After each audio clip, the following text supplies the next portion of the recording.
Story 1. In this video, you will listen to the fascinating story of why silence can be the greatest protector of your dreams. So listen carefully and see how much you can truly understand. The Father's Lesson. The story begins with something very ordinary. A father comes back home carrying a loaf of bread. He places it gently on the table, and his child, curious as always, asks him, "Dad, why don't you ever talk much about your future plans? Why do you keep them to yourself?"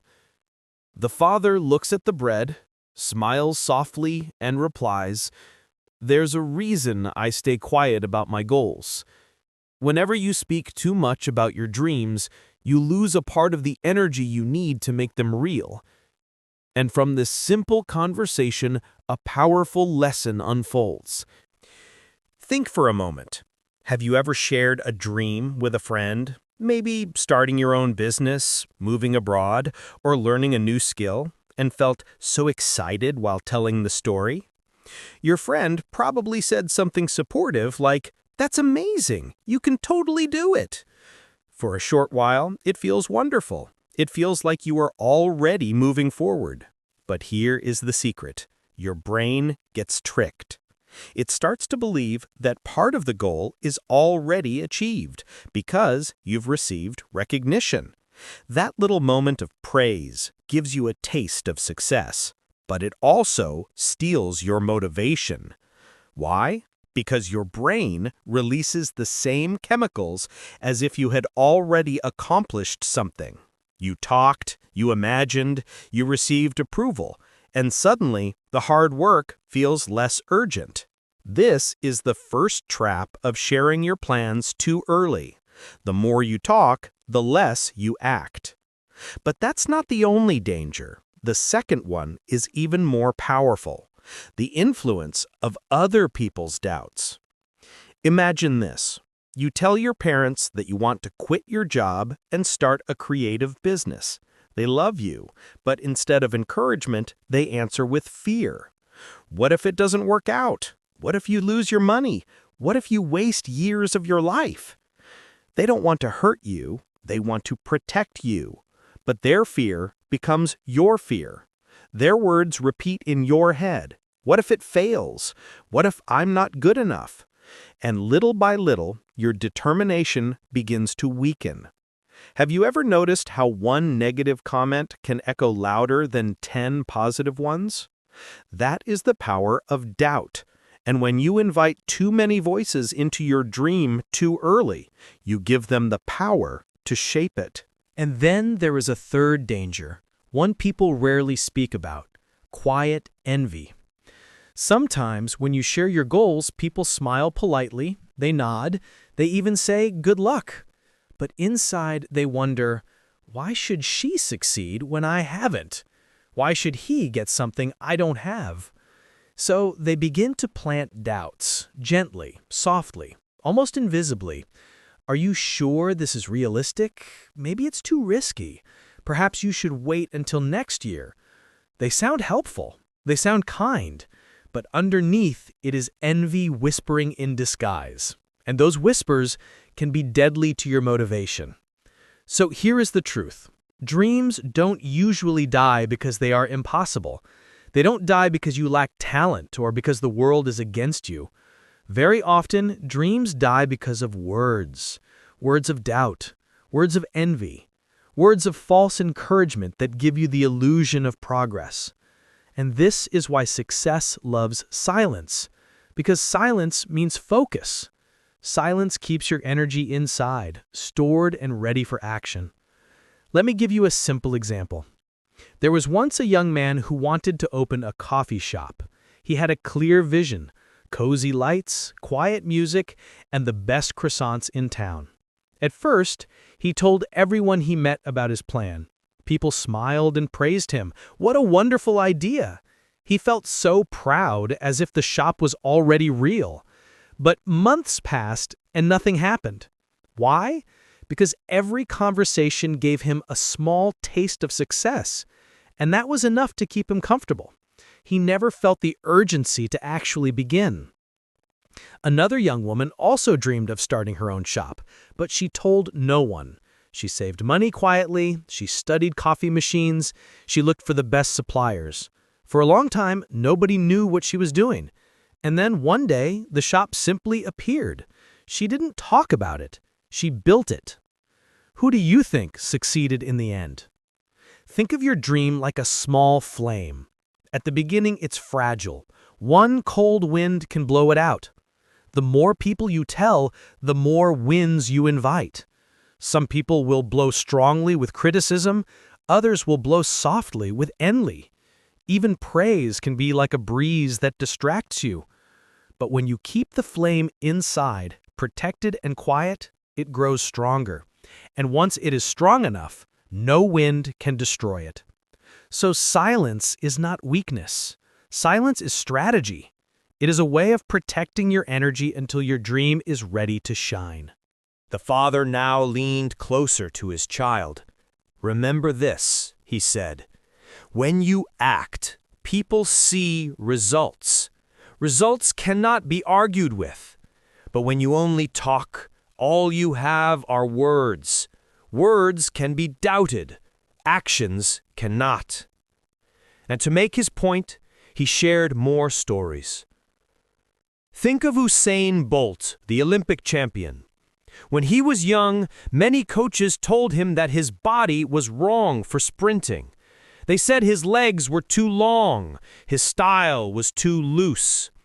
If he had argued with them, if he had tried to convince the world with words, he would have wasted his energy. Instead, he trained silently. Day after day, he worked on his start, his stride, his focus. And when the Olympics came, he didn't need to say, "I am the fastest." He showed it. His body, his speed, his record-breaking finish, that was his message. The world had no choice but to believe. Now think of Sarah Blakely, the founder of Spanx. She didn't have rich investors. She didn't have a big network. She only had an idea, a strange one at that. She didn't run around telling everyone, "I will change fashion forever." She kept quiet because she knew most people would laugh. She worked in silence, tested her product, improved it, saved her money, and slowly prepared. By the time the world heard about her, her business was already real. Today, she is a billionaire.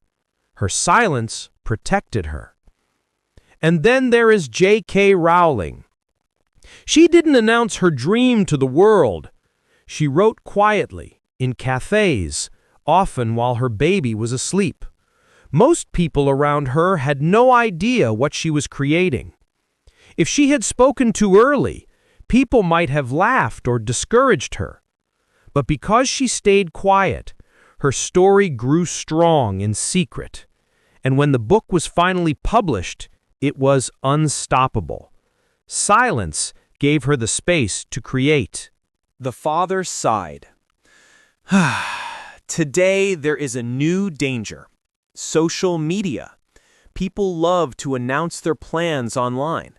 They post, "This year I will start my business. This year I will write my book. This year I will change my life." And what happens? They get likes. They get comments. They feel good. But the feeling is temporary, and the real work is never done. Social media gives you a fake sense of progress. But real success does not come from likes. It comes from the hours when nobody is watching, when you are building quietly, when you are working in silence. The father smiled gently at his child. "My child, remember this. Silence is not about hiding forever. It is about protecting your dream until it is strong enough to stand on its own. In the beginning, a flame is fragile, but once it becomes a fire, no wind can destroy it. When your dream is ready, you will not need to announce it. The world will see it. Your success will speak louder than anything you could ever say." If you like this video, subscribe to this channel. Here you'll find more simple and motivating stories to practice your English, to improve your listening, and to grow your confidence. Hit subscribe, and let's keep learning together. Second story. Have you ever wondered why some people change their lives completely while others stay stuck in the same place for years? It's not because of luck, it's not because of talent, it's because of small habits. Tiny choices that over time shape who we become. By the way, welcome to this channel. Here we learn English through powerful short stories every single day. Just one story a day, make it your new habit, and you'll see your English grow naturally. We often think that success comes from big actions, writing a book, running a marathon, starting a business. But the truth is, big results are built from small steps, repeated every single day. James Clear, the author of Atomic Habits, explains it simply. Habits are the compound interest of self-improvement. Just like money grows when you invest it regularly, your habits grow when you repeat them. And even if the change feels invisible in the beginning, it is working in the background, shaping your future. Think about it this way. If you improve by just 1% every day, you won't notice much tomorrow. But after a year, you will be 37 times better than when you started. That is the power of small, consistent habits. Now, here's a question for you. Why do most people fail at New Year's resolutions? Every January, millions of people decide, this year I will lose weight. This year I will read 50 books. This year I will wake up at 5 a.m. But after a few weeks, they stop. The gym becomes empty, the books are left unread, the alarm clock is ignored. Why does this happen? Because we focus too much on the goal and not enough on the system. A goal is the result you want. A system is the process that gets you there. If you want to lose weight, your goal might be to lose 10 kilos, but your system is exercising 3 times a week and eating healthy meals. If you want to write a book, your goal might be 300 pages, but your system is writing 500 words every morning. Without a system, a goal is just a dream. But there's an even deeper truth that James Clear discovered. The most powerful way to change your habits is not to focus on what you want to achieve, but on who you want to become. Let me explain with a simple example. Imagine 2 people trying to quit smoking. Both are offered a cigarette. The first one says, "No thanks, I'm trying to quit." The second one says, "No thanks, I don't smoke." Do you hear the difference? The first person still sees themselves as a smoker who is fighting against their habit. The second person already sees themselves as a non-smoker. Their identity has changed. When your identity shifts, your habits naturally follow. So instead of saying, "I want to read more," say, "I am a reader." Instead of saying, "I want to exercise," say, "I am an active person." This small change in language builds a stronger belief inside you. Here's another big myth. People think habits depend on motivation. We wait for the right mood. We wait for inspiration. We wait for the perfect Monday to start. But the truth is, habits don't need motivation. They need a system. Imagine brushing your teeth. Do you feel motivated every morning? Probably not. But you do it anyway because it's part of who you are. The secret of strong habits is not motivation, it is automation. You want to make habits so small and so easy that you can do them without thinking. James Clear gives us a clear framework, 4 laws that help us build good habits and break bad ones. 1. Make it obvious. If you want to build a new habit, make the cue visible. For example, if you want to read more, put a book on your pillow. 2. Make it attractive. Pair the habit with something you enjoy. If you like drinking coffee, decide that you will only drink coffee while reading. 3. Make it easy. Start small. Want to exercise? Begin with 2 minutes of stretching. Want to meditate? Just sit quietly for 1 minute. 4. Make it satisfying. Reward yourself immediately. Our brain loves instant rewards, so make sure the habit feels good in the moment. On the other hand, to break a bad habit, you do the opposite. Make it invisible, make it unattractive, make it difficult, make it unsatisfying. Let me tell you a story. There was a man named Dave who wanted to lose weight. For years, he tried diet after diet, but nothing worked. Every time he stopped eating sugar, he would soon eat even more of it. Then one day, he changed his approach. Instead of focusing on the goal, he focused on the system. He decided, every day I will go to the gym, but here's the rule. I can only stay for 5 minutes. Strange, right? What can you do in 5 minutes at the gym? Almost nothing.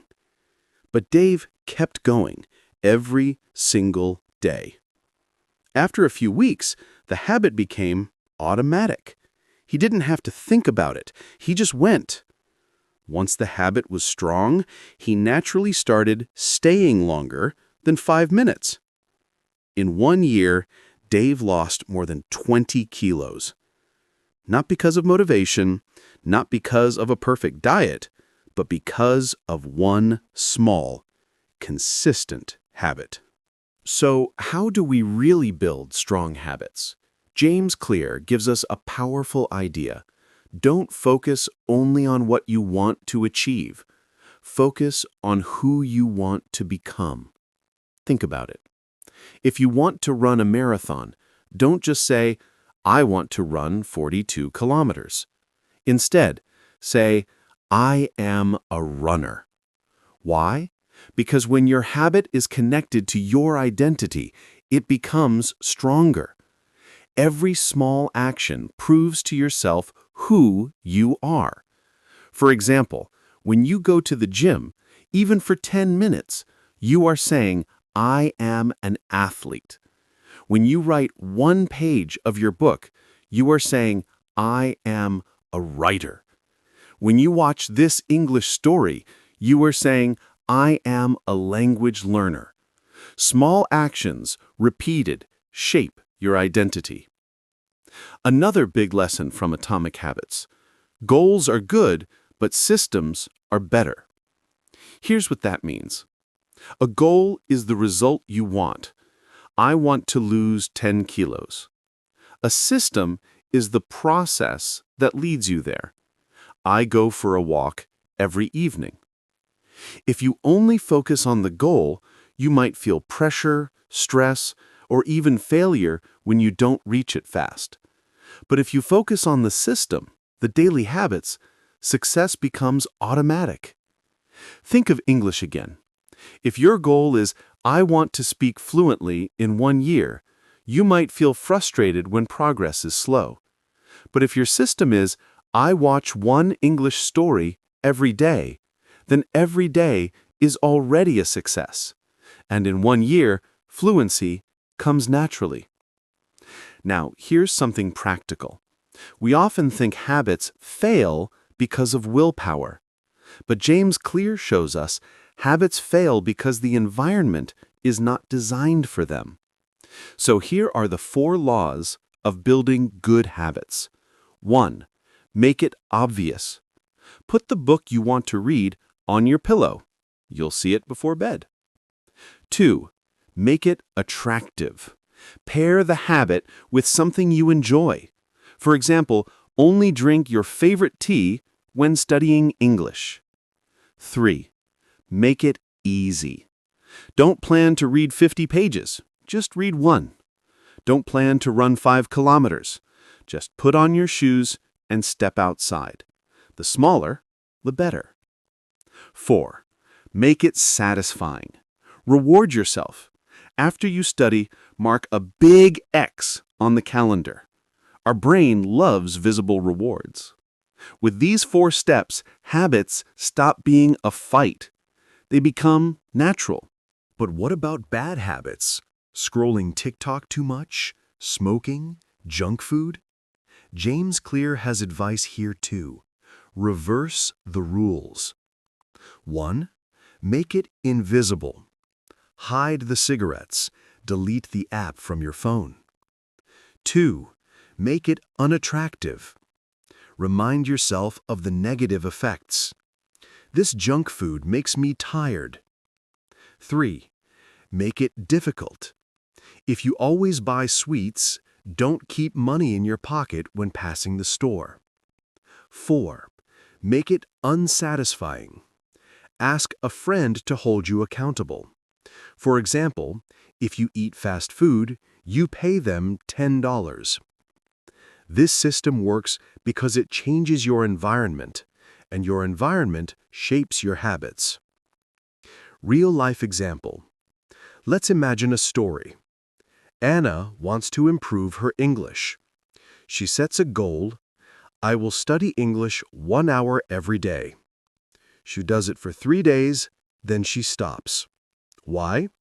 Too big, too difficult. Then Anna tries James Clear's method. She says, I am an English learner. She makes her system simple: 1 short story a day.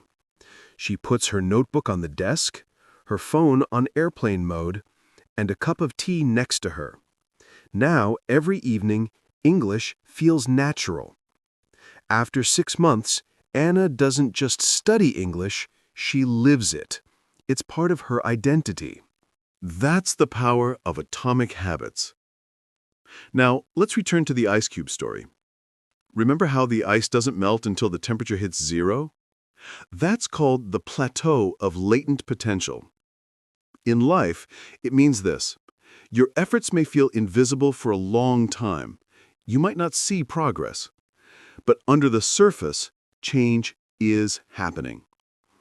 One day, suddenly, it becomes visible. You speak English without fear. You run 5 kilometers without pain. You wake up early without an alarm. People call it overnight success, but you know the truth.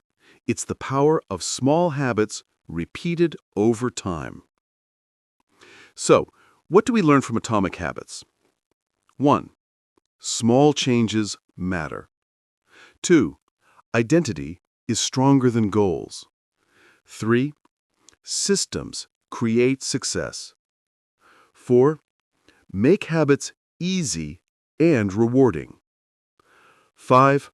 Bad habits can be broken by changing the environment.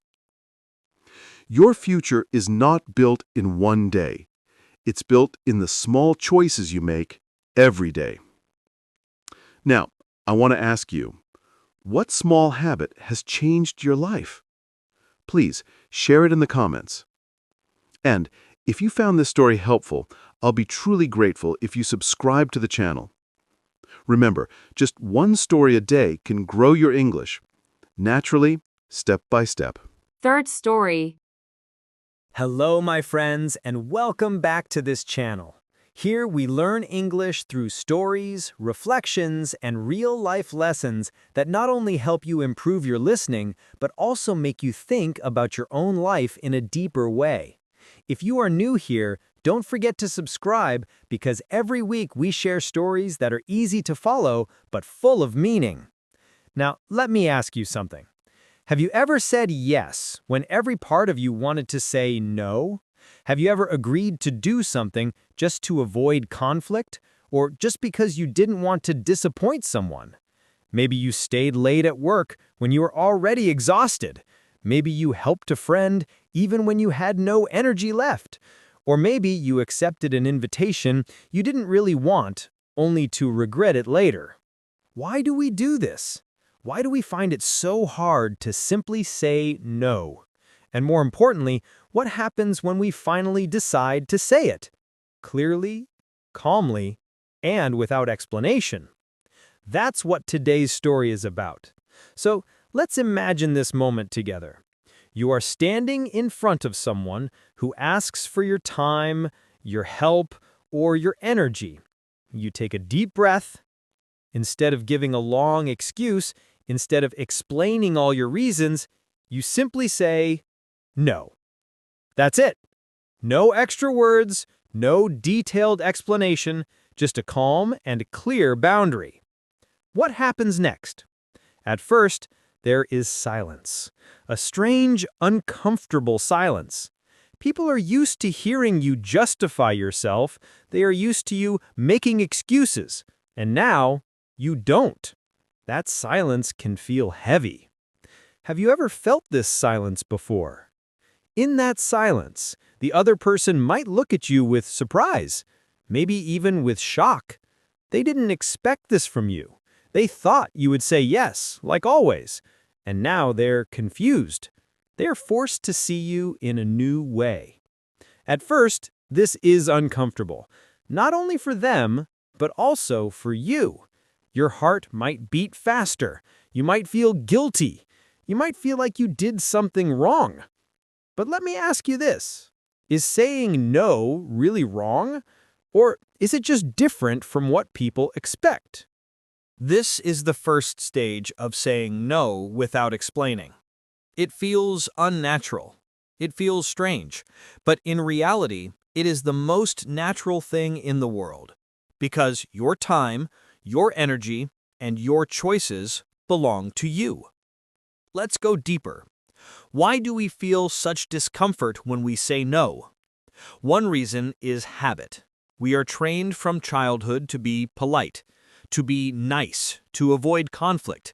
We are told, don't hurt people's feelings. So we grow up believing that saying no is rude. But is it really rude?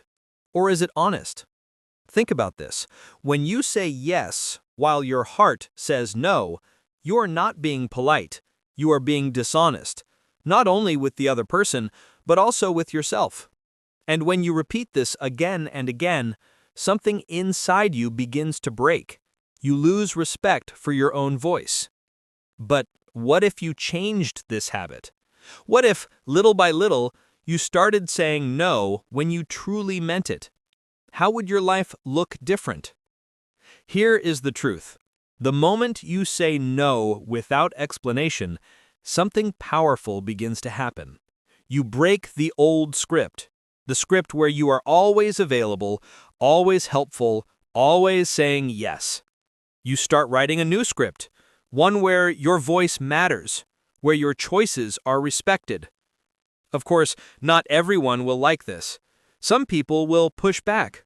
They might say, "Why not? What's the reason?" They might try to make you feel guilty.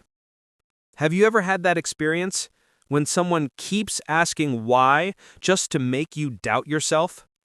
This is the second stage, pressure. Some people, even close ones, may react negatively when you start setting boundaries. They are not used to this version of you. They preferred the old you, the one who was easy, comfortable, always agreeable. They may even distance themselves. But here's the key question. Are you really losing them, or are you simply discovering who they truly are? Because when you start saying no, you don't lose people. You filter them. Those who only valued you for your comfort, for your ability to always agree, may step away. And maybe that feels painful. But is it truly a loss? Or is it freedom? Let's pause here. Imagine a glass of water. If someone keeps pouring into it without limit, what happens? It overflows. It spills everywhere. That's what happens when you keep saying yes. Your time, your energy, your life, they spill out. But when you learn to say no, you create a container. You keep your energy for what truly matters. This is not selfishness. This is not cruelty. This is self-respect. And self-respect is the foundation of freedom. Now let me ask you, how many times have you said yes just to avoid being seen as the bad person? How many times did you explain your no with long excuses, hoping the other person would accept it? And did it really help? Or did it only make you feel smaller? When you stop explaining, you shift the balance. You take back your power. You remind yourself and the world that your decisions are valid simply because they are yours. So, what happens after the discomfort, after the pressure, after the filtering? Something beautiful. Strength. You begin to feel a new kind of energy inside your body, a quiet confidence. You stand taller. You walk differently. You look at yourself in the mirror and, for the first time, you respect the person looking back. Because no is not rejection. No is protection. It protects your time, your energy, and your heart. And when you protect yourself, you create space for the things that truly matter. So, now that we've explored what it feels like to say no without explaining, let's move one step further. Let me ask you, have you ever wondered what your life would look like if you made this small but powerful change every day? What if instead of giving away your energy freely, you invested it carefully, like money in a bank? Let's look at some real-life situations. Imagine you are at work. Your boss comes and says, "Can you stay late again tonight? We have a lot to finish." Your natural reaction is to agree because you want to look responsible. But deep inside, you know you're exhausted. You know your brain is not working at full power anymore.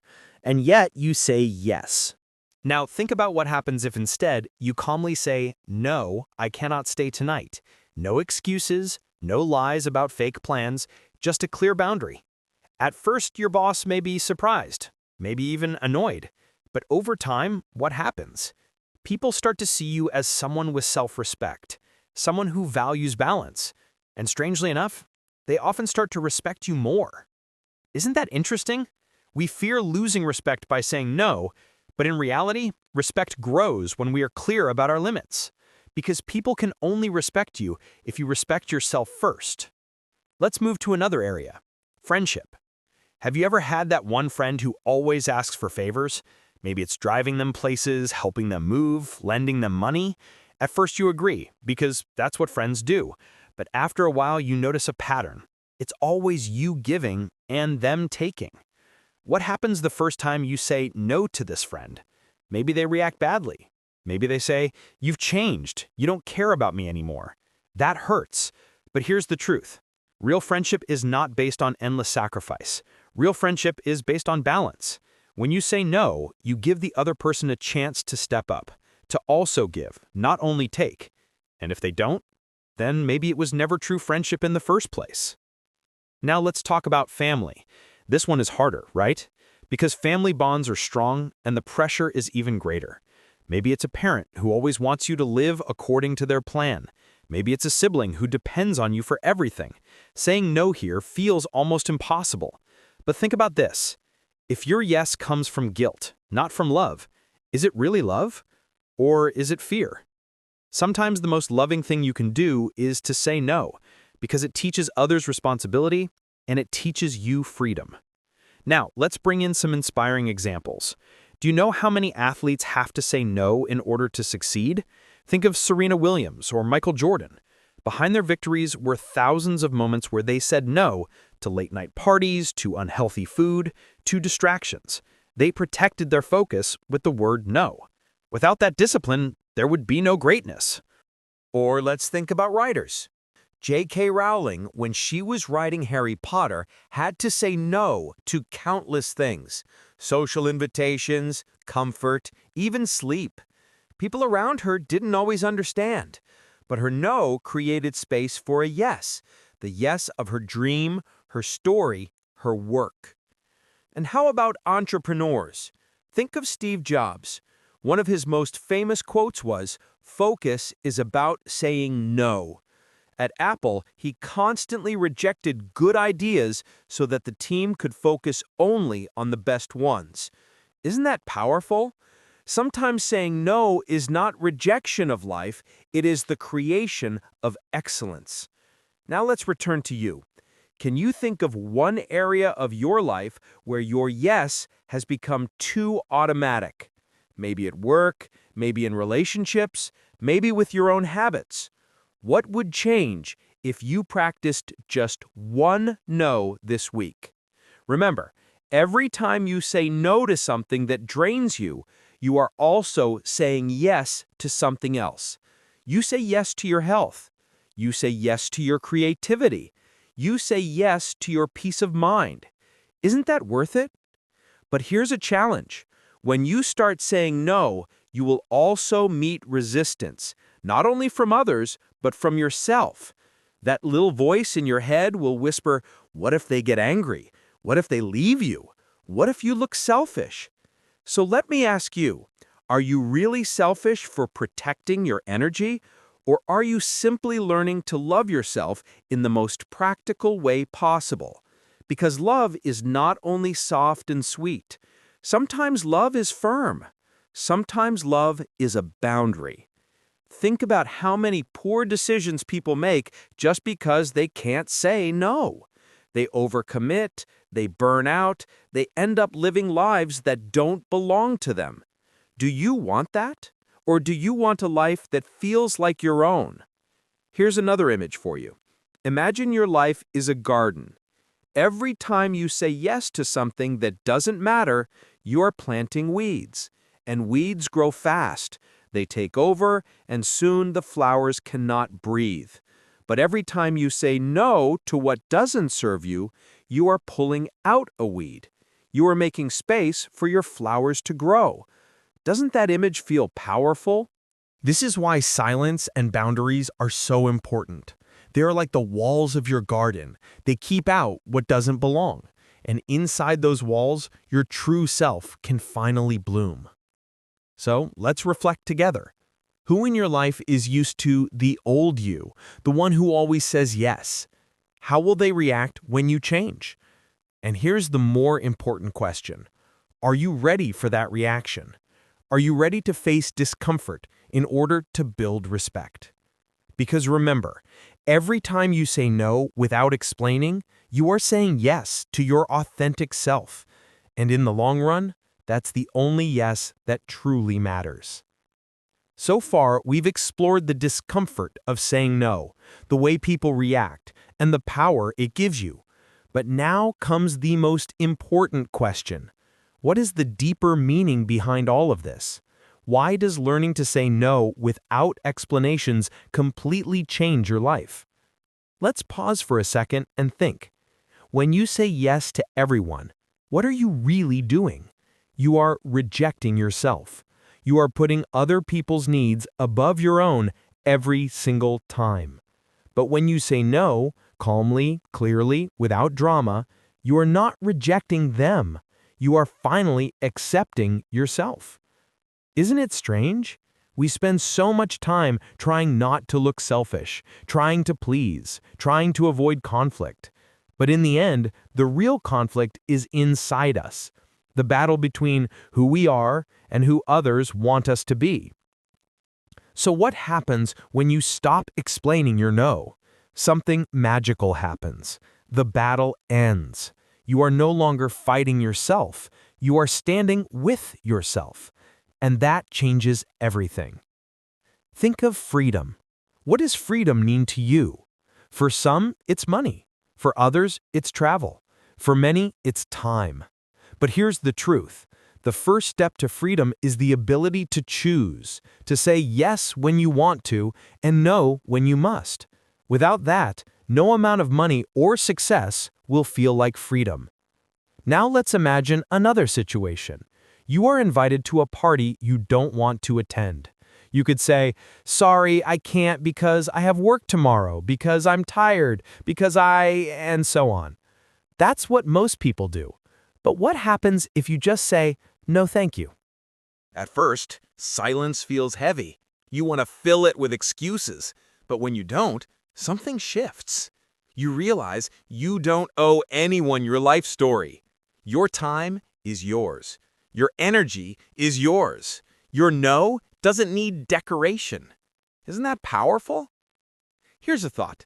If your no always needs a reason, it means your life is always on trial, as if you must prove your choices to everyone around you. But you don't. You are the judge of your own life.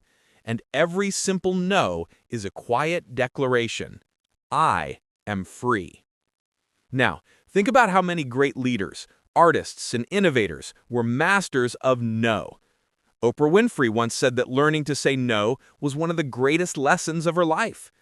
Warren Buffett famously said, "The difference between successful people and really successful people is that really successful people say no to almost everything." Do you see the pattern? Success is not about doing more. It's about doing what matters. And that requires the courage to say no. But let me ask you, what would happen if you started practicing this today? Not tomorrow, not next year, today. What if the next time someone asked you for something that didn't align with your goals, you said no, with respect, but without apology? Some people will leave. Yes, that's true. But the ones who remain will be the ones who truly value you. And isn't that better than being surrounded by people who only love you when you're convenient? Now let's go even deeper. Saying no is not only about relationships, it's about your entire life. Every no creates space. Space for rest, space for creativity, space for your real dreams. Think of your day as a jar. If you fill it with sand, endless small yeses to things you don't care about, there's no room left for the big stones, the things that truly matter. But if you place the big stones first, your health, your goals, your loved ones, then there's always space for a little sand around them.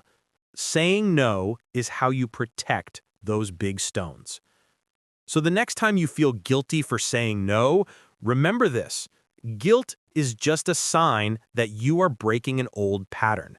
And patterns don't like to be broken. But freedom always comes with a little discomfort. Now, I want you to imagine 1 year from now. Imagine you have learned to say no without excuses. How would your life look different? Would you have more time, more energy, more self-respect, more peace? And now imagine the opposite.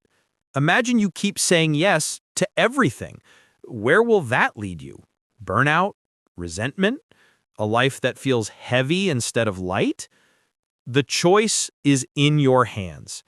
Every no you say today is shaping the yes of tomorrow. So let's make this practical. Starting this week, choose one small request you usually accept but don't want to. And instead of inventing an excuse, just say, "No, thank you." Simple, respectful, clear. Watch how it feels in your body. At first, uncomfortable, but then empowering. Because here's the final truth. Saying no is not rejection, it's protection. It's not selfishness, it's self-love. And the people who understand this will stay in your life. The people who don't, they were never really yours to begin with. So next time someone asks for your time, your energy, or your attention, pause for a moment. Ask yourself, do I truly want this? Does this serve my future? And if the answer is no, then honor that, protect that, live that. Because every no you give to the world is really a yes to yourself. And maybe that's the most powerful language of freedom you will ever speak. If this story spoke to you, don't let it just stay a story. Practice it. Say your first strong no this week.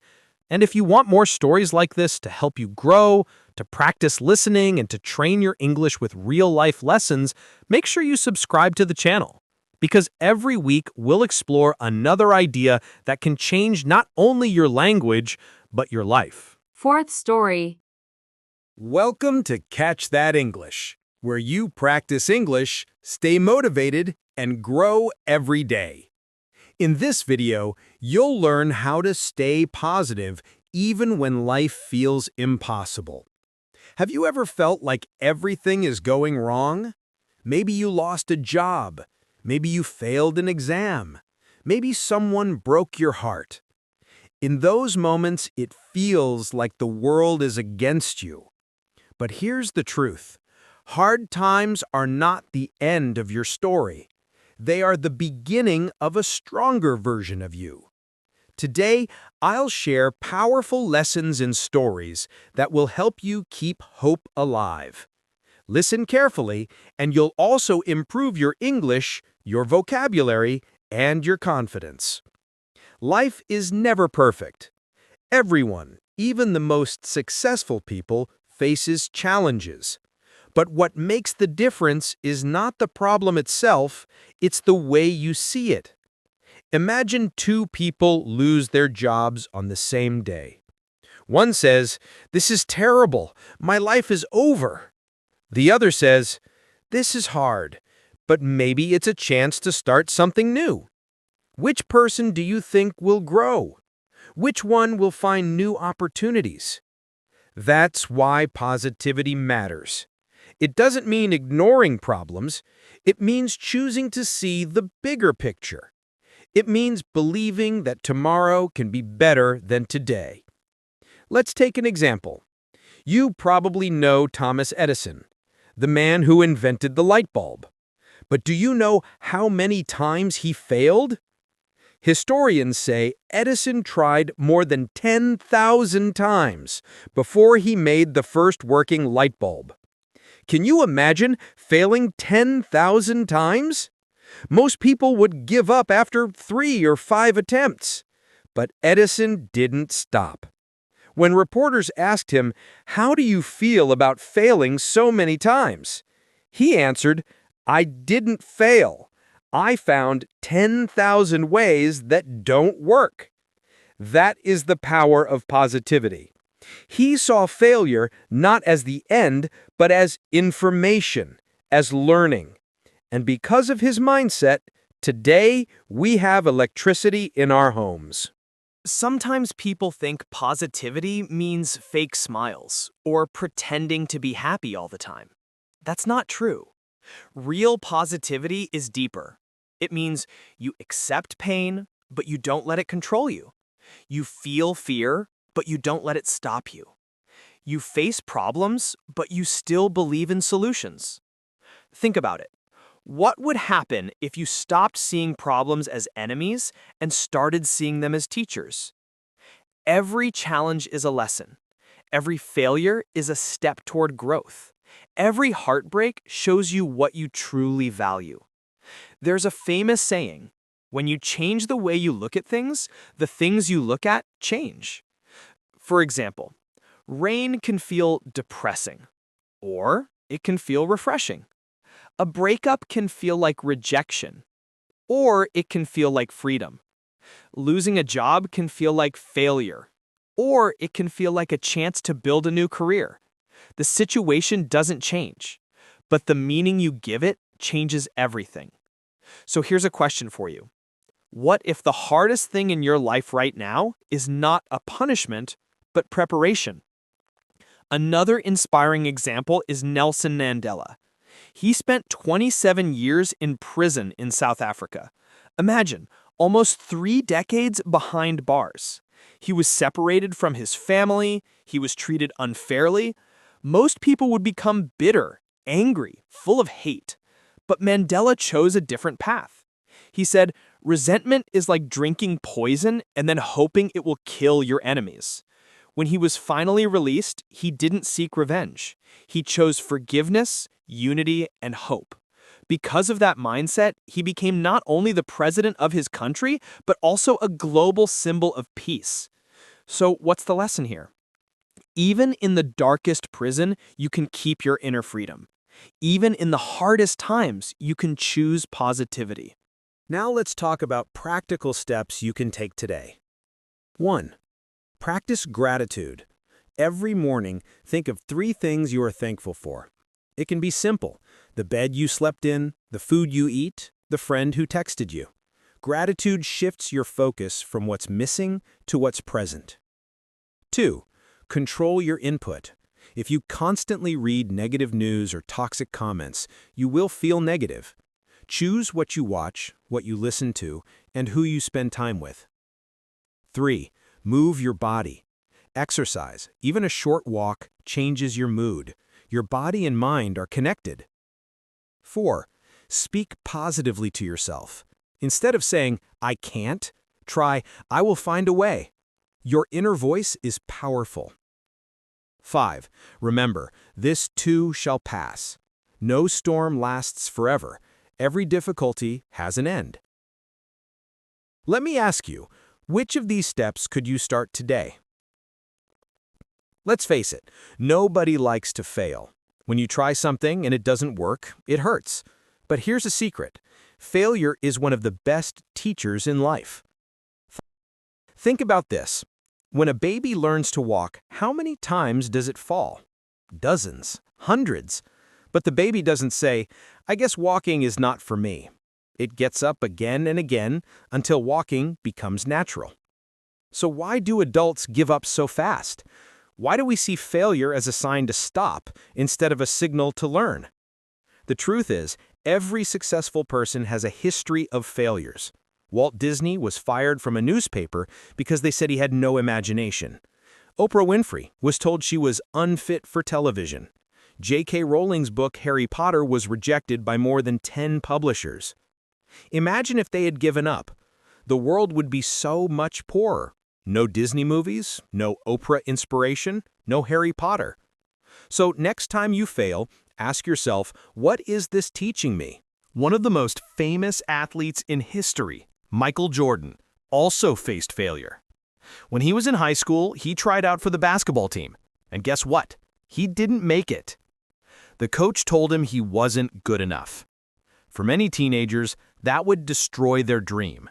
But Jordan went home, locked himself in his room, and cried.